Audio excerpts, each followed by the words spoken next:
empezaron a desarrollarse los sistemas de protección que no solamente estaban dirigidos a los mayores, pero que fundamentalmente se dirigían a las clases trabajadoras. Clases trabajadoras que en ese momento, a finales del siglo XIX, habían empezado a tener un protagonismo y un peso específico en las respectivas sociedades, sobre todo en los países industrializados, es decir, europeos, importante. Con esto recuerdo que los derechos no se regalan, los derechos se conquistan. Y en definitiva, todos los desarrollos que han venido a partir de entonces han pasado por los esfuerzos, el combate, la defensa de los intereses de las clases trabajadoras y fundamentalmente, al final de la Segunda Guerra Mundial se teoriza el sistema de protección del estado de bienestar. Y el informe que se hizo por Lord Beveridge en Inglaterra como la protección desde la cuna a la tumba. Nosotros estamos más cerca de la cuna, pero también solemos tener un tipo específico de necesidades. Efectivamente, la necesidad de tener recursos para mantenerse viva, en vida, tanto recursos económicos como atención sanitaria, como vivienda, etc. Posteriormente, en el año, como ya ha dicho José Ignacio, en 1990 aprobó las Naciones Unidas y en 2006, justo un día antes de que se proclamara en España la Ley de Dependencia, la Convención de Naciones Unidas aprueba una declaración sobre el tema de la dependencia, que fundamentalmente se dirige a manifestar las necesidades que tienen una serie de personas dependientes, fundamentalmente mayores, para obtener un grado de autonomía personal, para desarrollar las actividades de la vida cotidiana y finalmente para ejercer con plenitud los derechos de ciudadanía.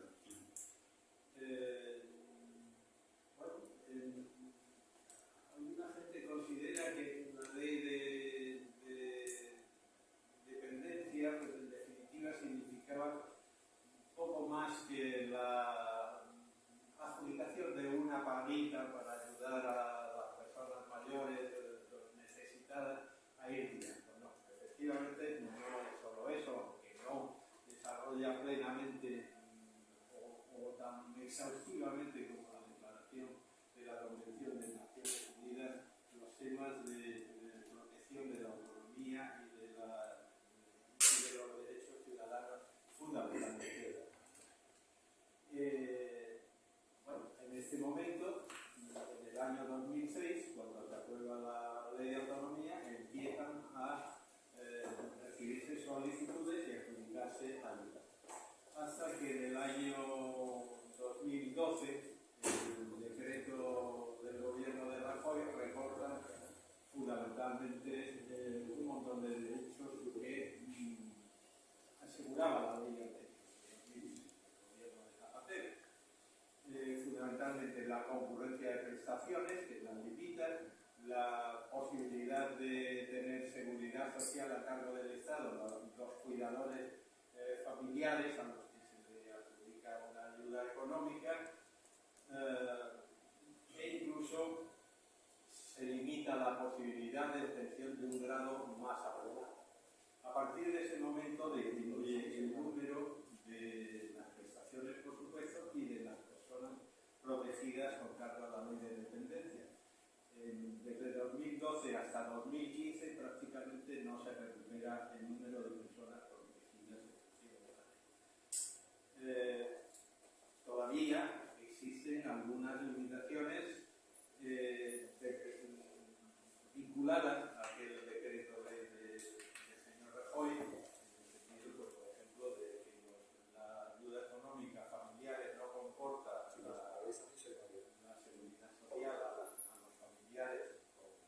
con este tipo de ayuda económica, o la concurrencia de prestaciones que siguen estando limitadas. Hay un anteproyecto de ley aprobado el 11 de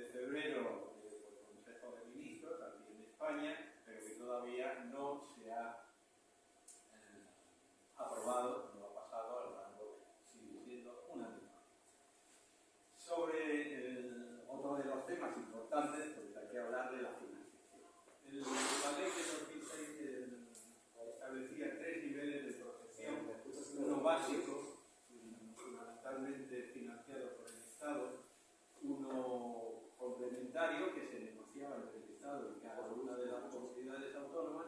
donde el Estado y la comunidad autónoma se comprometían cada uno a aportar la misma cantidad, que posiblemente es la condición que está en la base de eso que se dice por ahí, que el Estado tiene que contribuir con el 50% de la financiación del coste de la ley de dependencia en cada comunidad. No es exactamente así. En Andalucía se está haciendo mucha demagogia por parte de la Junta sobre el particular, cuando la Junta de Andalucía es la comunidad autónoma que mayor financiación estatal tiene, más del 27%. Se alega que si al País Vasco se le ha cogido el 50%, eso no es cierto. Bueno, en cualquier caso, el problema de la financiación es un problema importante que condiciona muchas veces la dilación en la prestación de la salud, en la concesión de la salud, el plan individual de atención que correspondería a los dependientes. Después de un proceso administrativo largo que implica entre 6 y 8 pasos diferentes y que es una de las causas del retraso en la concesión de las ayudas. En estos últimos tiempos, en el 2021, sin embargo, el Estado aumentó su contribución a la totalidad de las comunidades autónomas y dio un plan de choque que suponía 600 millones de euros al año de contribución complementaria a Andalucía. De ese dinero han llegado unos 780 en el último año. La Junta de Andalucía ha disminuido en más de 29 millones su aportación a las ayudas del plan de dependencia, mientras que el Estado ha aumentado su contribución con 9%. Bueno, ya sabemos cómo está el peloteo entre las diversas formaciones políticas, de más y tal, cuando en realidad no se analizan los problemas que tiene el sistema para la ciudad. Pero aparte de referirme al sistema de dependencia, una sola precisión más, además de lo que ha comentado José Ignacio, que es, en este momento, digamos que la asignación o la financiación por hora de trabajo de una persona que atiende a un dependiente al domicilio está en Andalucía en 13,5 euros. Ese dinero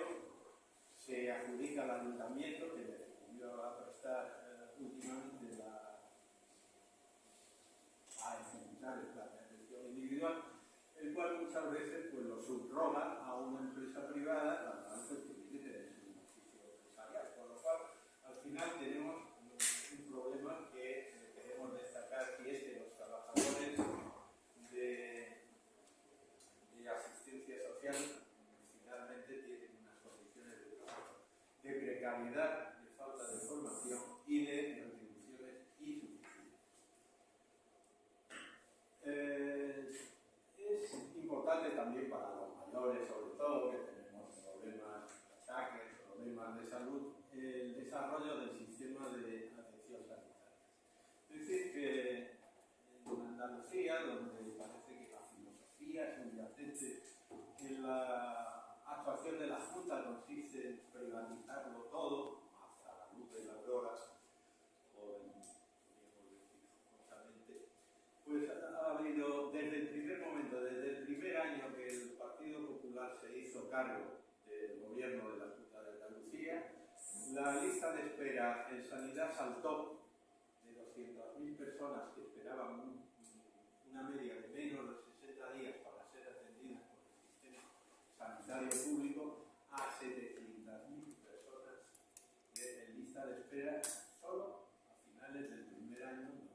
2018, que el PP estuvo a cargo del gobierno de la Junta. Ha ido oscilando, la lista de espera bajó hacia el año 2021 a un mínimo y desde entonces no ha hecho más que subir. Hay en este momento 800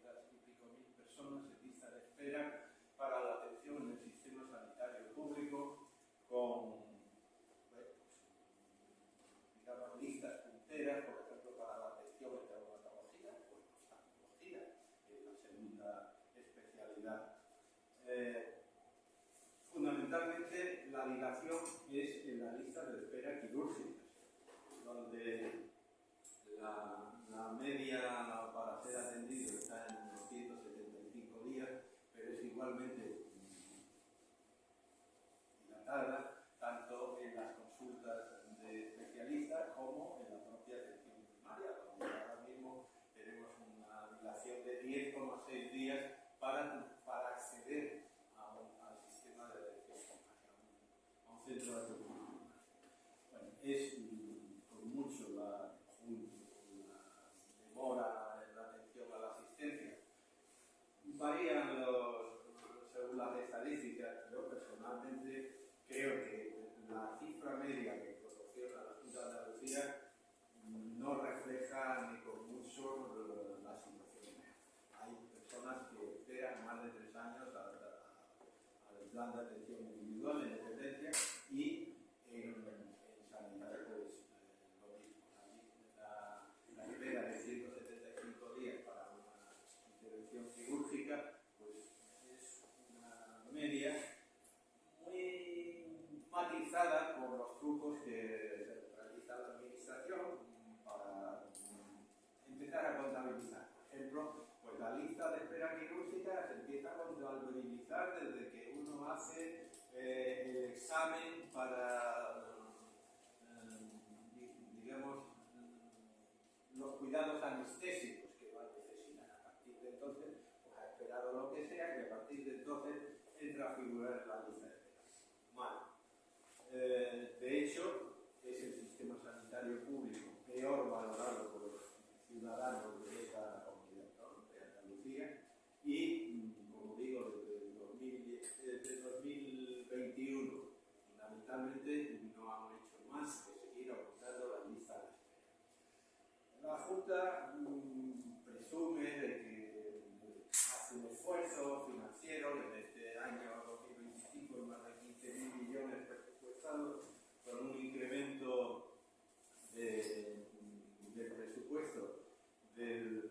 7%, si no recuerdo más, sobre el de 2023, pero más de la mitad del incremento presupuestario va destinado a conciertos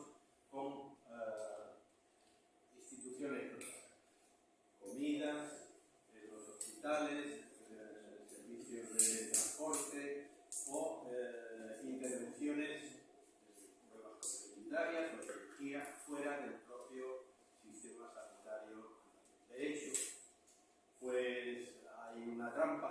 que viene del año, no recuerdo mal, 2011, cuando estaba en el gobierno de Manuel Chávez, que establece que si un paciente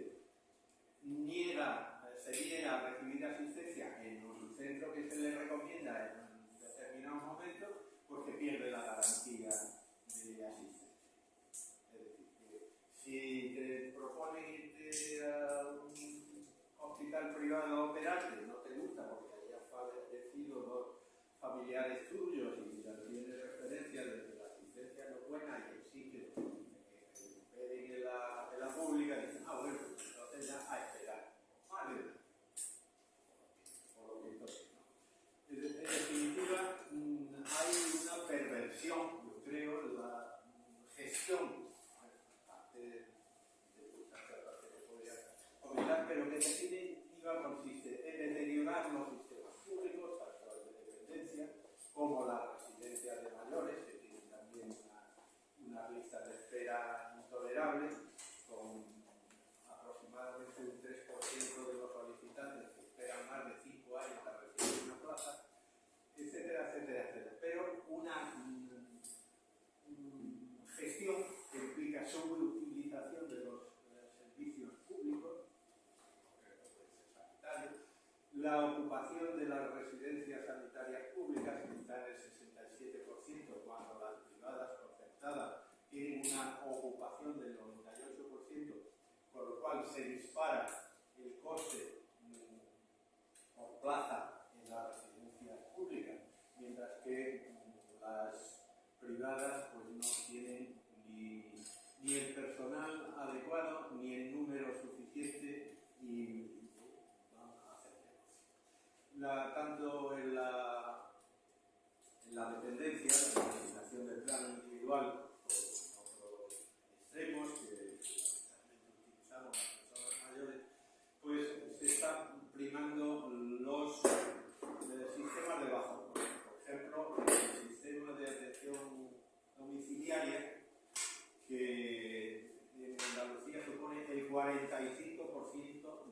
la atención domiciliaria, el sistema de dependencia, es verdad que tiene un retorno alto, es decir, por cada euro que se invierte en ese servicio, se recuperan 42 céntimos, ¿no? El 42% del dinero que se paga al sistema de atención a domicilio, pues se recupera después de IVA, IRPF, etcétera. Bueno, pero en el sistema sanitario está ocurriendo un poco al revés, y es que se están pagando incluso más del doble del coste de los procedimientos a las instituciones privadas concertadas que lo que ese procedimiento saldría en la pública. No quiero extenderme mucho más, simplemente señalar que una de las razones del deterioro del sistema público, en la línea de deteriorarlo para que justificar que haga falta recurrir a la privada, pues es la precariedad alta de los contratos de los profesionales sanitarios, que en definitiva además son insuficientes, también faltan unos 18.000 profesionales sanitarios más, 5.000 y pico médicos, otras tantas enfermeras y unos 8.000 de otras categorías sanitarias, precariedad, como digo, en los contratos, baja retribución y alta conflictividad, que hace que muchos profesionales sanitarios estén yendo o al extranjero o al menos a otras comunidades autónomas. En definitiva, un dato más, en las residencias privadas, el copago que abordan los beneficiarios, por decirlo de alguna manera, muchas veces asilados